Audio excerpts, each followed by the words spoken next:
The whispering walls. Emma had always dreamed of owning a house. Not just any house, a home. A place where she could build a life, far away from the noise and chaos of the city. So when she found the little cottage on the edge of town, it felt like fate. It was quaint, charming, and just within her budget. The real estate agent had called it a fixer-upper, but Emma didn't mind. She could already picture herself painting the walls, planting flowers in the garden, and making it her own. But from the very first night, something felt off. It started with the whispers. Emma had just finished unpacking the last box when she heard it. A faint, almost imperceptible murmur, like someone speaking just out of earshot. She paused, holding her breath, and listened. The house was silent. She shook her head, chalking it up to exhaustion. Moving was stressful after all. Maybe her mind was playing tricks on her. But the whispers didn't stop. They came at night when the house was dark and still. Soft, indistinct murmurs that seemed to seep through the walls. Emma told herself it was just the wind or the creaking of old pipes. But deep down, she knew it wasn't. The whispers were too deliberate, too human. Then came the shadows. It happened one evening as she sat on the couch, reading a book. Out of the corner of her eye, she saw something move. A shadow in the corner of the room, stretching and shifting like a living thing. Her heart skipped a beat. She turned her head slowly, her breath catching in her throat. The corner was empty. Emma told herself it was just her imagination. But the shadows kept moving, always just out of sight. They lingered in the corners of rooms, flickered at the edges of her vision. And then, one night, she saw it clearly. A tall, dark figure standing in the hallway, its head tilted as if watching her.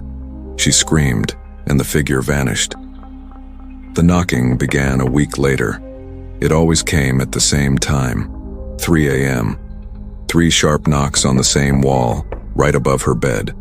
The first time it happened, Emma bolted upright, her heart pounding. She grabbed her phone, ready to call the police, but the house was silent again. She told herself it was just the house settling.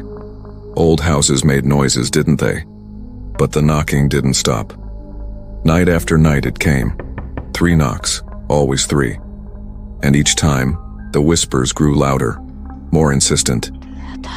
Desperate for answers, Emma began to research the house's history.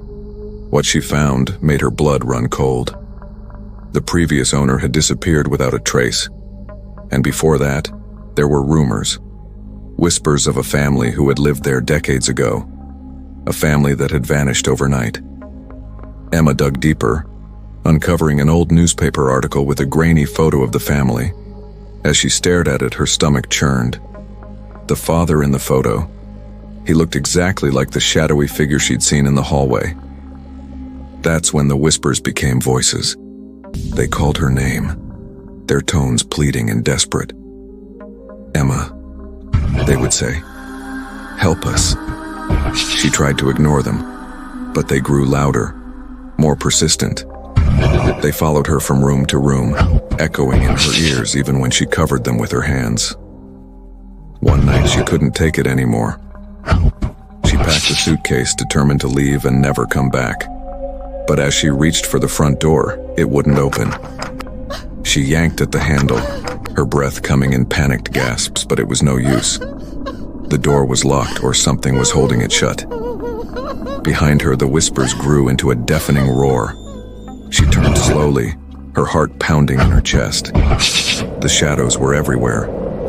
They swirled around her, closing in, their forms shifting and twisting. And then, she saw them. The family from the photo. Their eyes were hollow, their faces twisted in agony.